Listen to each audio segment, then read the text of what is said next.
کو ایک mind set, ایک خطرناک طبقہ اسی لباس میں، اباقبا میں، اسی لباس میں، امامے میں ایک باقاعدہ طبقہ ایسا ٹرینڈ کیا گیا ہے جو جوانوں کو اور ملت غیور تشیع کو محدود کرنا چاہتا ہے، کربلا کو محدود کرنا چاہتا ہے 61 ہجری میں۔ ان کا باقاعدہ مائنڈ سیٹ یہ ہے، یعنی ایسی گفتگو، ایسی تقریریں، ایسی توجیحات گھما پھرا کے پیش کرنا، امام حسین کے خطبوں سے توجیحات نکال کے ان کے کلام سے ایسی پیش کرنا کہ بس جی امام حسین نے جو کام کیا وہی ہوا، اب ہمارا کوئی فریضہ نہیں ہے، اب آپ کا کام ہے آؤ آ کر دو آنسو بہاؤ، ماتم کرو، گھر جاؤ، تبرک لو، کھاؤ پیو، عیش کرو۔ یہ نظریہ ہے باقاعدہ ایک کہ آپ کی کوئی ذمہ داری نہیں ہے، میری آپ کی کوئی ذمہ داری نہیں ہے، میری آپ کی کیا فریضہ ہے، میرا آپ کا فریضہ یہ ہے کہ ہم حسین ابن علی کو یاد تو کریں لیکن راہ پہ نہیں چلیں۔ یہ ایک باقاعدہ مائنڈ سیٹ ہے۔ بڑے بڑے نام ہیں، میں نام نہیں لیتا، پھر نام لیتے ہیں تو پھر مسئلے ہو جاتے ہیں، اس لیے سمجھ جائیں، کیونکہ نام لیں گے تو پھر بات محدود ہو جائے گی۔ میں ایک نظریہ آپ کو دے رہا ہوں کہ ایک ایسا نظریہ جو امام حسین کے کلام کے اگینسٹ ہے۔ امام نے کہا مثلی لا یباع لمثلہ، مجھ جیسا یزید جیسے کی کبھی بیعت نہیں کرے گا۔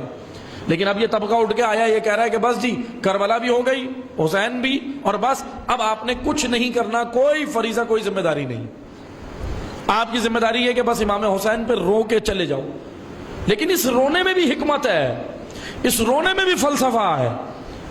یہ آنسو اس لیے بہائے جا رہے ہیں تاکہ یہ آنسو تمہارے اندر جرت پیدا کر کے تمہیں راہ حسین پہ کھڑا کر دیں، تمہیں آج کے دور میں جینا سکھائیں۔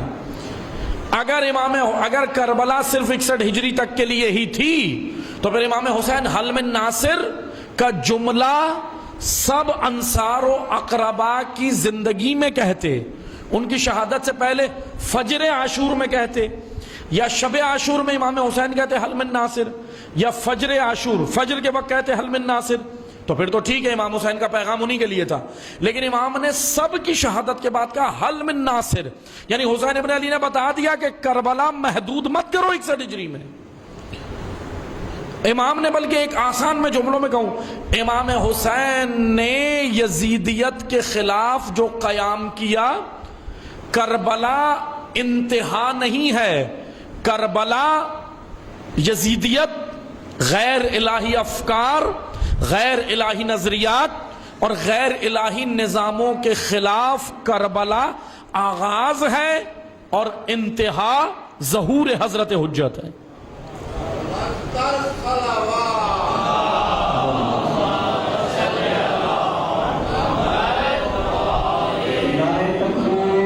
اللہ اکبر، یا رسول اللہ،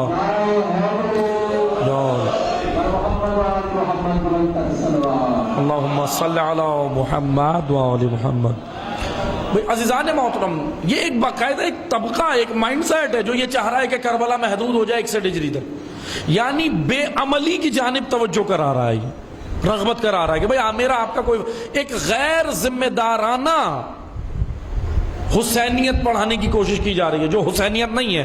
حسینیت ذمہ دار افراد پیدا کرتی ہے، حسینیت رسپانسیبل لوگ چاہتی ہے، حسینیت ایک نظریہ ہے، حسینیت ایک آئیڈیالوجی ہے، یزیدیت بھی ایک نظریہ آئیڈیالوجی ہے۔ تو اس لیے حسینیت ایک طبقہ، حسینیت کیا چاہتی ہے؟ حسینیت وہی ہے جو قرآن ہے، یعنی آپ نے نصرت کرنی ہے امام حسین کی۔ کیسے کریں گے میں اور آپ نصرت؟ اسلام پر جس دور میں بھی جب بھی یلغار ہو، اس یلغار کو روکنا، اس یلغار کے خلاف قیام کرنا، اس یلغار کو